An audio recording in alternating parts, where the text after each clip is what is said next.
especialmente. La conspiración existe cuando dos o más personas se conciertan para la ejecución del crimen o simple delito.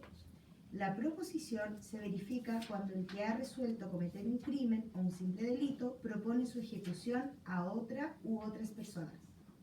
Exime de toda pena por la conspiración o proposición para cometer un crimen o un simple delito el desistimiento de la ejecución de estos antes de principiar a ponerlos por obra y de iniciarse procedimiento judicial contra el culpable, con tal que denuncie a la autoridad pública el plan y sus circunstancias. Por regla general, entonces, los actos preparatorios no son punibles, salvo que la ley los regule expresamente. Hay algunas leyes especiales donde se regulan estas hipótesis, tratándose, por ejemplo, de los delitos contra la seguridad del Estado,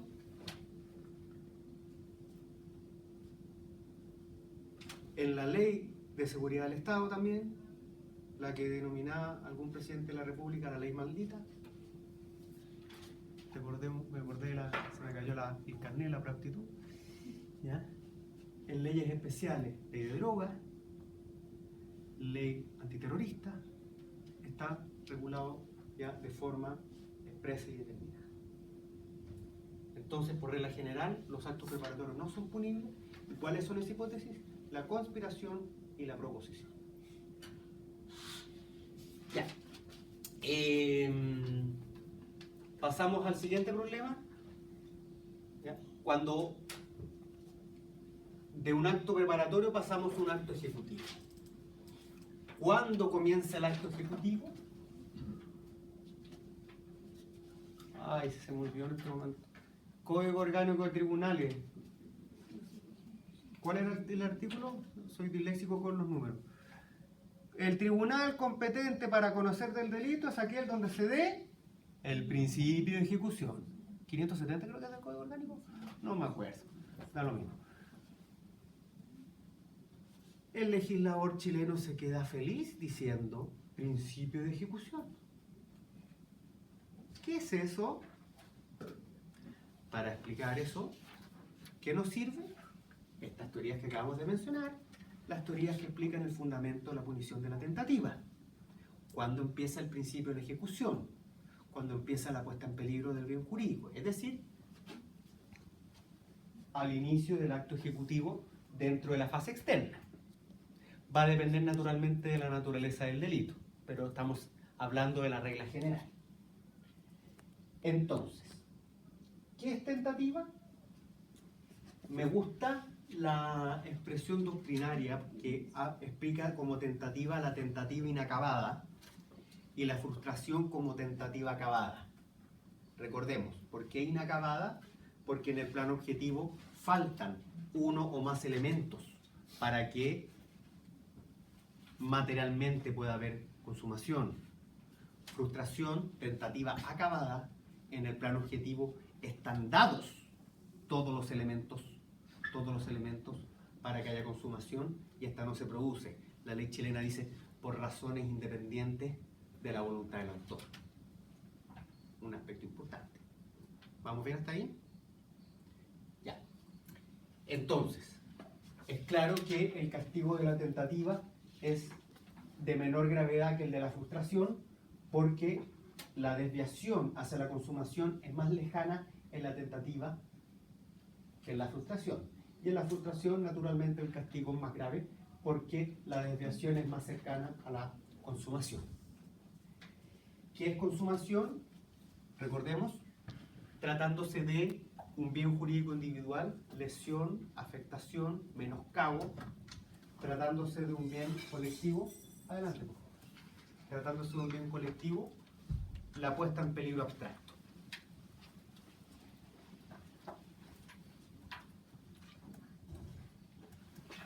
Y trazamos otro, el agotamiento. El agotamiento, este es el límite fundamental para que empecemos a hablar del segundo bloque, que es el de la autoría y participación criminal, porque técnicamente hablando puede haber participación criminal en sentido amplio hasta este momento, desde este momento. desde el inicio del acto ejecutivo hasta la consumación. Desde aquí hasta acá puede haber, técnicamente hablando, participación criminal. Después de esto, puede existir una categoría que se llama agotamiento. ¿Qué es el agotamiento? El agotamiento consiste en la obtención del resultado o de la finalidad perseguida por el autor. Por ejemplo, los delitos que exigen ánimo de lucro, que el autor efectivamente se enriquezca. Pero, por ejemplo, en un delito de estafa, que muchos dicen que no exige ánimo de lucro, yo creo que sí, existe consumación cuando hay perjuicio, pero perfectamente puede haber perjuicio sin agotamiento, porque puede ser que el autor perjudique pero no se enriquezca. Entonces, el agotamiento no forma parte del iter criminis, y aquí los alumnos se caen. Entonces, ¿no es relevante jurídicamente? Por supuesto que sí. No es relevante para el iter criminis, pero tiene relevancia jurídico-penal. ¿Por qué? Por un artículo que es el 69 del Código Penal. ¿Lo puedes leer, Francisca, por favor?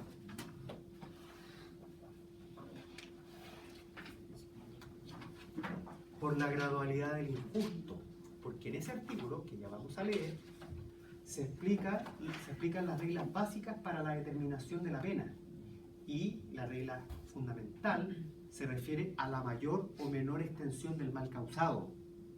El mal causado tendrá mayor extensión, naturalmente, si el autor obtiene el resultado que persigue.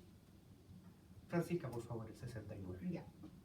Dentro de los límites de cada grado, el tribunal determinará la cuantía de la pena en atención al número y entidad de las circunstancias atenuantes y agravantes y a la mayor o menor extensión del mal producido por el delito. Y para terminar, una institución muy importante es el desistimiento voluntario de la tentativa.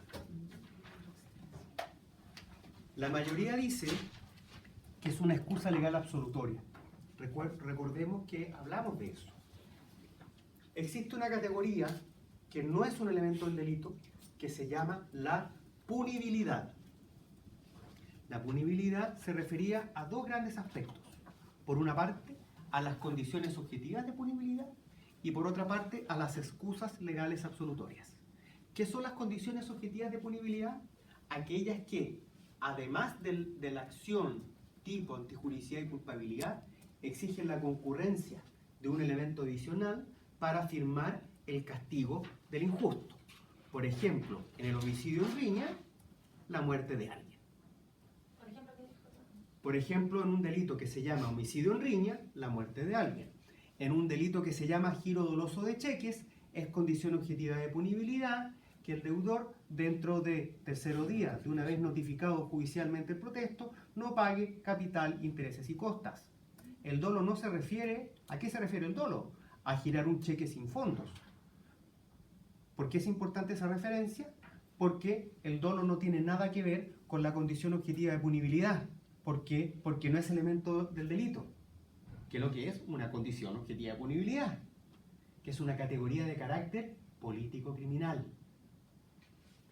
Tenemos por un lado las condiciones objetivas de punibilidad y por otro lado las excusas legales absolutorias, que son aquellas que, pese a existir un hecho típico antijurídico y culpable, es decir, un injusto, si concurren, no hay castigo del injusto, por razones político-criminales. Por ejemplo, léeme por favor, Francisca, el artículo 489.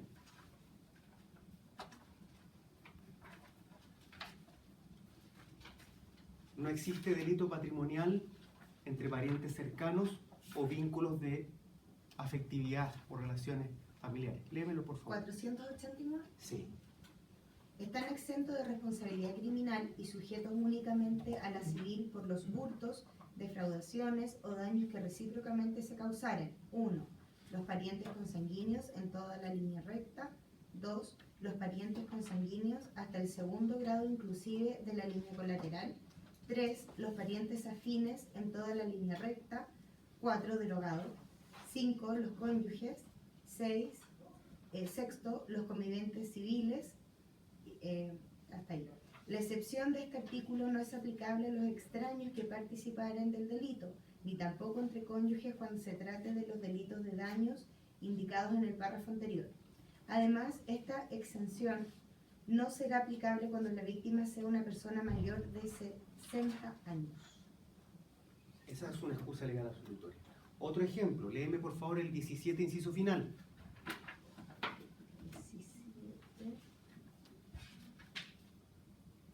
17 inciso final.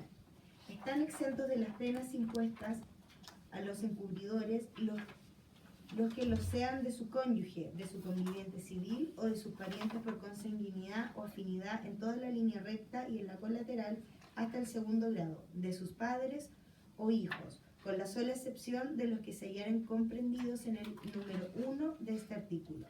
En el artículo 17 se regula el encubrimiento. En el número 1 el encubrimiento por aprovechamiento.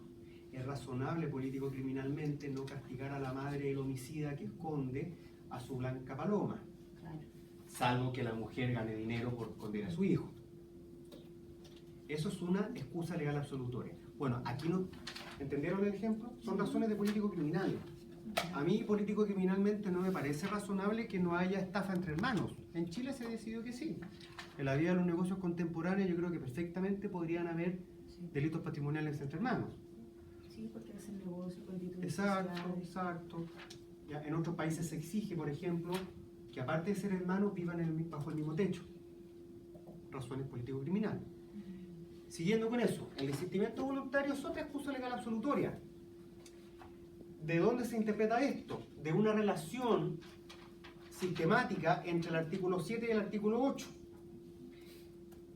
El desistimiento voluntario exige ciertos requisitos y va a ser diferente dependiendo de si es tentativa o frustración.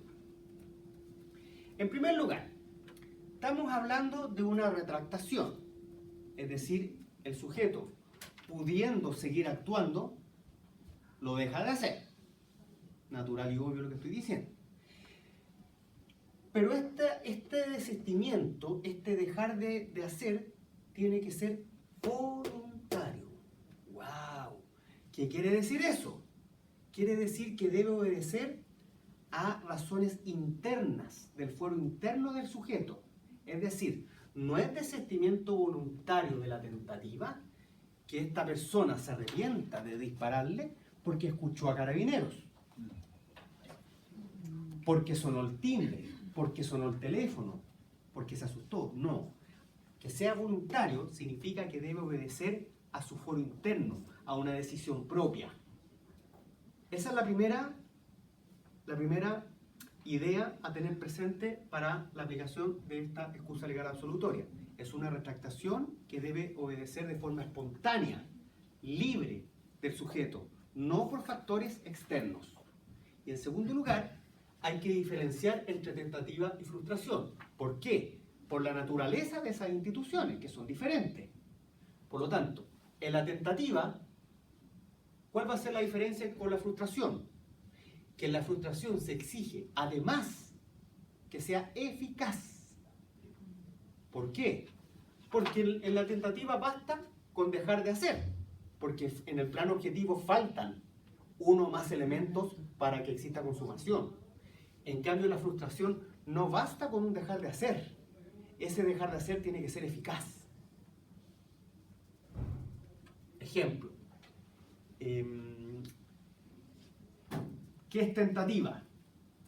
Me gusta el ejemplo, me acuerdo de Maxwell Smart, el superagente 86. Niño ochentero, ¿ya? Una mecha de dinamita. ¿Qué es tentativa? ¿Qué es desistimiento voluntario de la tentativa? Yo tengo encendido el mechero, como dicen los españoles, y me acerco a encender la mecha, y antes de encenderla yo me arrepiento. Es un arrepentimiento voluntario. Me retracto de forma voluntaria, libre, espontánea, sin ninguna influencia externa. ¿Ya? Eso es desistimiento. Ya hay tentativa, pues. Ya me estoy Ya preparé la dinamita, ya le puse la mecha, ya me conseguí el encendedor, voy camino a encenderlo, lo enciendo. Pero antes de, me arrepiento. No pasó viento.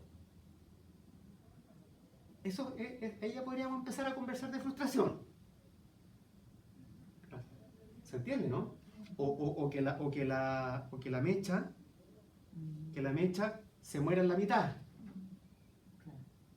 Ahí ya estamos por el viento, porque estaba húmeda, el sujeto no se dio cuenta. Ahí ya podemos conversar de frustración. Pero estamos... No, ahora quiero explicar. Muy bien la intervención. ¿Qué sería desistimiento voluntario de la frustración? Recorcholis, rayos y centellas. Y voy corriendo y apago la mecha. Perdón por la ridiculez. Eso es desistimiento voluntario de la frustración. Porque no fue un mero dejar hacer. Fue un dejar hacer, o sea, una retractación. Una retractación interna eficaz.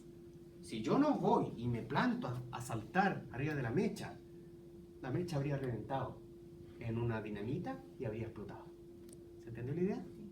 Eso no es frustración, es desistimiento voluntario de la frustración. Porque yo, a través de una actividad eficaz, voluntaria,